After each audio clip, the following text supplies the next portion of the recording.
Cinema పేరు band మేళం అయినా కానీ నాకు మాత్రం ఈ మూవీ చూసిన తర్వాత విక్టరీ వెంకటేష్ గారి పవిత్ర బంధం అనే సినిమాలో పాట ఉంటుందన్నమాట. అపురూపమైనదమ్మ ఆడజన్మ అని, అదైతే గుర్తొచ్చింది. ఎందుకంటే ఆ రేంజ్లో ఉంటుందన్నమాట హీరోయిన్ సాక్రిఫైస్ క్లైమాక్స్లో మాత్రం. కానీ ఓవరాల్గా మూవీలో అయితే మాత్రం కొన్ని చోట్ల కామెడీ బాగా వర్కౌట్ అయిందని చెప్పొచ్చు. అలాగే సెంటిమెంట్ కూడా కరెక్ట్గా ఇంపాక్ట్ చూపించిందని అయితే చెప్పొచ్చు అనమాట.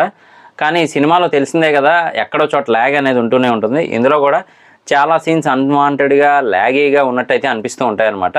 సెకండ్ హాఫ్ ముఖ్యంగా అయితే మాత్రం చాలా స్లోగా వెళ్తున్న ఫీల్ అనిపిస్తుంది. కానీ దానికి జస్టిఫికేషన్ మాత్రం మన క్లైమాక్స్లో ఇచ్చారని అయితే చెప్పచ్చు, అది కూడా హీరోయిన్ క్యారెక్టరైజేషన్తో. మరి ఈ మూవీ చూడని వాళ్ళ కోసం చిన్న కాన్సెప్ట్ ఏంటి అంటే కనుక, ఈ మూవీలో హీరోయిన్ చిన్నప్పటి నుంచి బావమరదళ్ళు ఒకరంటే ఒకరికి నచ్చుతూ ఉంటుంది. చిన్నప్పుడు వీళ్ళిద్దరికి పెళ్లి కూడా చేద్దాం అనుకుంటారనమాట.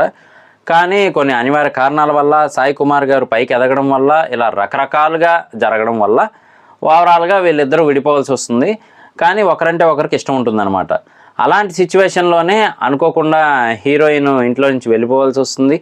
మరి దాని తర్వాత మళ్ళీ తిరిగి వచ్చిన తర్వాత ఆవిడకి అనుకోని సిచ్యువేషన్స్ చాలా ఎదురవుతాయి. మొత్తానికైతే మాత్రం ఇద్దరు ఒకటవుతారు. తెలిసిందే కదా, హీరోయిన్ అనేది ఎప్పటికైనా ఒకటవ్వాల్సిందే. మ్యాక్సిమం మూవీస్లో చెప్తున్నాను, వెరైటీగా ట్రై చేసేవాళ్ళు ట్రై చేస్తూనే ఉంటారు. సో ఇందులో కూడా అదే జరుగుతుంది. కానీ మధ్యలో జరిగింది ఏదైతే ఉందో అదంతా కూడా మనకు కొంచెం ల్యాగీ సీక్వెన్స్లా అనిపిస్తుంది అనమాట. కానీ ఓవరాల్గా అయితే వన్ టైం వాచబుల్. ఇది నాకు అనిపించింది మాత్రమే. మరి చూసాక మీకేమనిపించింది అనేది కింద కామెంట్ చేయడం మర్చిపోకండి. G5లో అవైలబుల్గా ఉంది. ఇంతకీ మూవీ నేమ్ తెలిసిందే కదా, బ్యాండ్ మేళం. సో ఇది నా రివ్యూ మాత్రమే. Thank you.